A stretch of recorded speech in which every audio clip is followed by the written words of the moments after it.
Hello, and welcome to myfinanceteacher.org.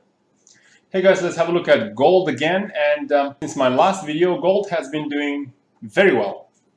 Before we continue, let me remind you guys to subscribe to the channel if you haven't, and click that bell notification. Thanks a lot. In my previous video, I mentioned that we were likely to go at least up to 1625 and probably up to 1650. And that's actually almost exactly what gold did last week. The high on Friday was less than $1 below 1650. So I hope you guys are pretty happy with your long positions in gold-related assets, just as happy as I am with mine. So personally, I am still holding those positions. I haven't sold any of those. But if I see some weakness in gold, which is quite likely, I might sell at least a big chunk of those positions. And here are the reasons why I think gold might experience some weakness in the short term. Firstly, the daily cycle, the short-term cycle, has been going on for 38 days. These last for a couple of months usually.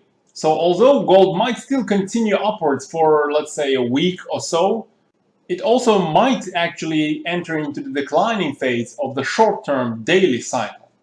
Secondly, the stretch above the 200-day moving average is somewhat stretched. The price is about 11.5% higher than the 200-day moving average. And we've poked through the upper range of the Bollinger Band several times. We might do that a few more times next week, and then probably turn down into the daily cycle low sometime over the next 2 to 3 weeks.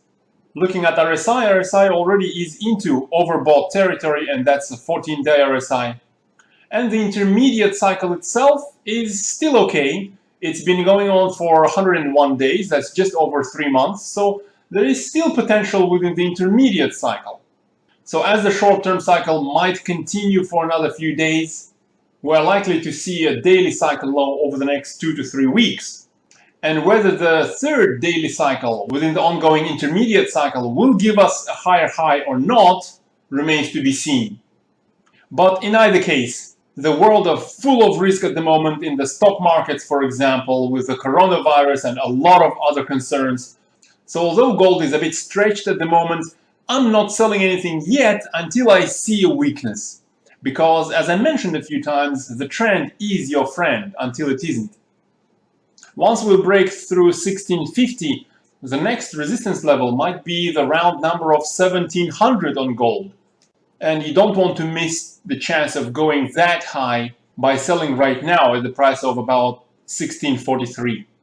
So that's my look at gold itself. And for dessert of this video, I want to offer you a cuppa. There are a lot of cups that I can see on the charts. This, for example, is GDX. We see a cup and handle formation here, and GDX has already broken out of that formation. Here's GDXJ. These are junior miners. And again, a cup and handle here, and the breakout of that handle has already taken place. Here's a chart of silver. If you squint a little bit, you still can, I think, see a cup and handle formation here. And the breakout also happened last week. Here's silver miners, another cuppa for you here, another cup and handle for you with a breakout.